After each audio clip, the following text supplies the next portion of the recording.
আসসালামু আলাইকুম ভিউয়ার্স, কেমন আছেন সবাই? নিশ্চয় ভালো আছেন। এই তো আমি চলে এসেছি ব্লাউজটি সেলাই করতে। খুবই সহজ পদ্ধতিতে আপনাদেরকে সেলাই শিখিয়ে দেবো। তো আশা করি আপনারা সময় নিয়ে আমার ভিডিওটি দেখবেন।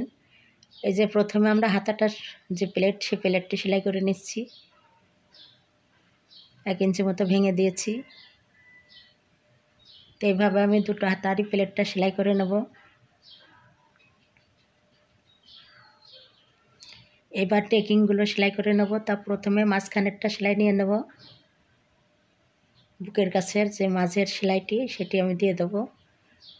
তো কোণার থেকে একেবারে সরু করে ধরে মাঝখানে একটু বেশি, এই যে 1 ইঞ্চি মতো সেলাই দিয়ে দিতে হবে, অর্থাৎ 1/2 ইঞ্চি সেলাই হবে 2 ভাঁজে। তো নিপুণ পয়েন্ট পর্যন্ত সেলাই করে দিতে হবে।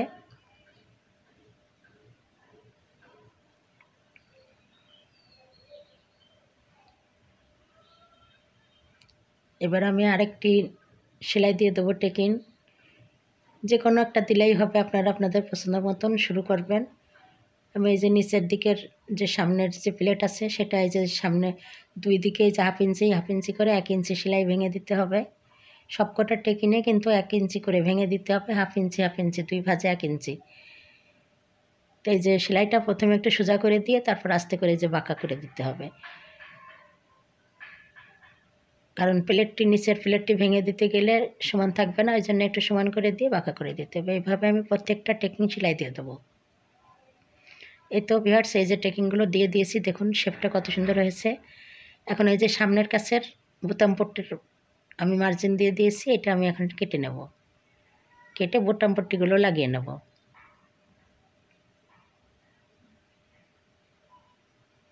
আপনাদের সুবিধার জন্য আমি সবগুলাই ধাপে ধাপে দেখিয়ে দিচ্ছি পুরো ভিডিওটি।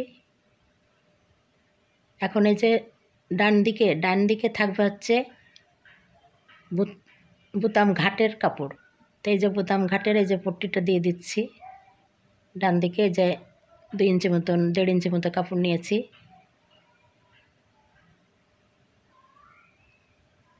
এবার চাপ সেলাই দিয়ে দেবো।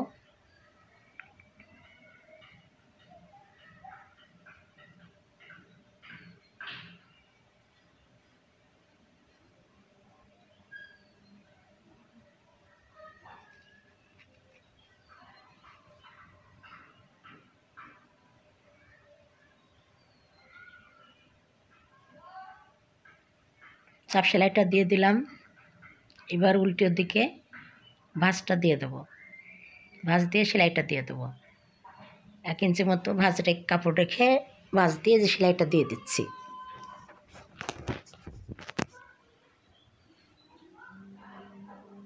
সেলাইটা দিয়ে দিয়েছি। এখন বোতামের যে পাশের বোতাম থাকবে, সেই পাশটা ডবল কাপড় হবে।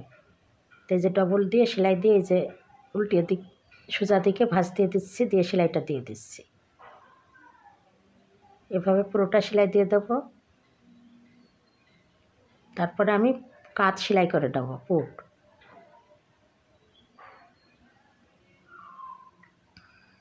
এই যে পুটটা ধরে সমান করে সেলাইটা দিয়ে দেবো। আর আপনারা সবসময় ডবল সেলাই দেবেন, একটি সেলাই দিবেন না। একটি সেলাই দিলে সেলাইটা খুলে যাবে, ফেটে যাবে। সবসময় ডবল সেলাই দেওয়ার চেষ্টা করবেন। তো এভাবে আমি দুটো পুটে সেলাই করে নিলাম। এখন আমি হাতাগুলো লাগিয়ে নেব। হাতাটা সোজা দিকে ভিতরে রেখে উল্টা দিকে যে সেলাই দিয়ে দিচ্ছি। তো এইভাবে আমি দুটো হাতাই লাগিয়ে নেব। ঘুরিয়ে ঘুরিয়ে সমান করে সেলাইটা দিতে হবে।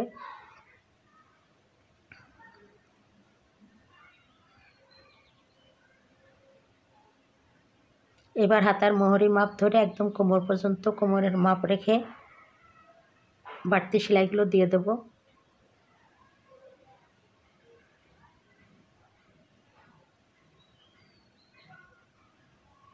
দিয়ে দিলাম বাড়তি সেলাই। এবারে দুটো পাশেই দিয়ে দেবো এভাবে সেলাই। যে মার্জিন দিয়ে দিয়েছি আমি কোমরের মাপ নিয়ে।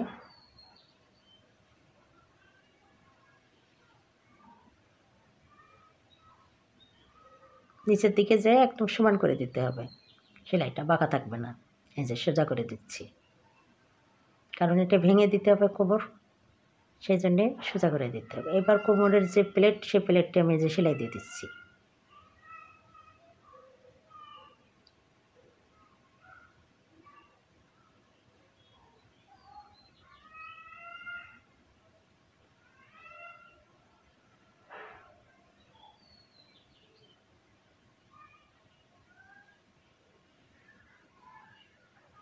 এভাবে পুরোটা আমি সেলাই দিয়ে দেবো। তারপরে গলার পট্টিটি লাগিয়ে নেব। এই যে গলার পট্টির জন্য কাপড়কে তেরচা করে কেটে সেলাই দিয়ে নিয়েছি। এখন এই যে গলার সঙ্গে লাগিয়ে সোজা দিকে লাগিয়ে উল্টা দিকে সেলাইটা দিয়ে দিচ্ছি। এভাবে ঘুরিয়ে ঘুরিয়ে পুরো সেলাইটা দিয়ে দেবো।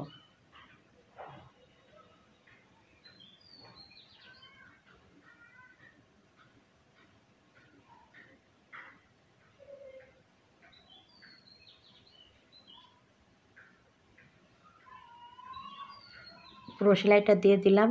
এবার একটু কাটিং করে নেব এই সেলাইয়ের উপর দিয়ে, সুতা যেন না কাটে সেভাবে আস্তে আস্তে একটু তেরচা করে কেটে দেবো, এতে করে গলার শেপটা সুন্দর হয়।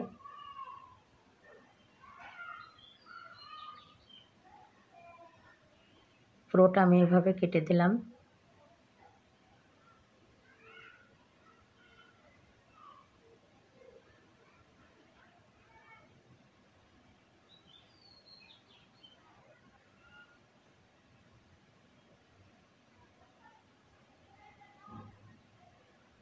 সবটুকু কেটে দিয়েছি আমি।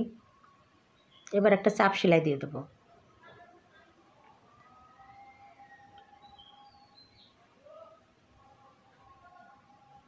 চাপ সেলাই দিয়ে দিলাম।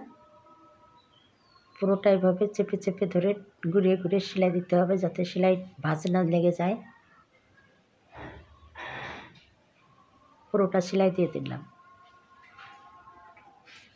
এবার এই যে গলার পট্টিটি এই যে সেলাই দিয়ে দিচ্ছি। একটু টেনে টেনে এইভাবে সেলাই দিতে হবে, ঘুরিয়ে ঘুরিয়ে, সোজা করে কিন্তু দিলে হবে না। এইভাবে গলাটা যেহেতু গোল, এরকম একটু ঘুরিয়ে টেনে সেলাই দিতে হবে, তাহলে সুন্দর হবে। এটা ভিউয়ার্স, আমার এই যে ব্লাউজটি সেলাই করা হয়ে গেছে। দেখুন কত সুন্দর হয়েছে, টেকিংগুলোও কত সুন্দর হয়েছে। তো এইভাবে আপনারাও আমার ভিডিও দেখে আপনারাও এইভাবে ব্লাউজ তৈরি করতে পারবেন বাড়িতে। তো কেমন লাগলো আজকের আমার সেলাই কাটিংটি? নিশ্চয়ই ভালো লেগেছে। আর যদি ভালো লেগে থাকে তাহলে অবশ্যই আপনারা আমার চ্যানেলকে লাইক, কমেন্ট, শেয়ার, সাবস্ক্রাইব করে আমার পাশে থাকবেন। আজকের মতো বিদায় নিচ্ছি। আল্লাহ হাফেজ।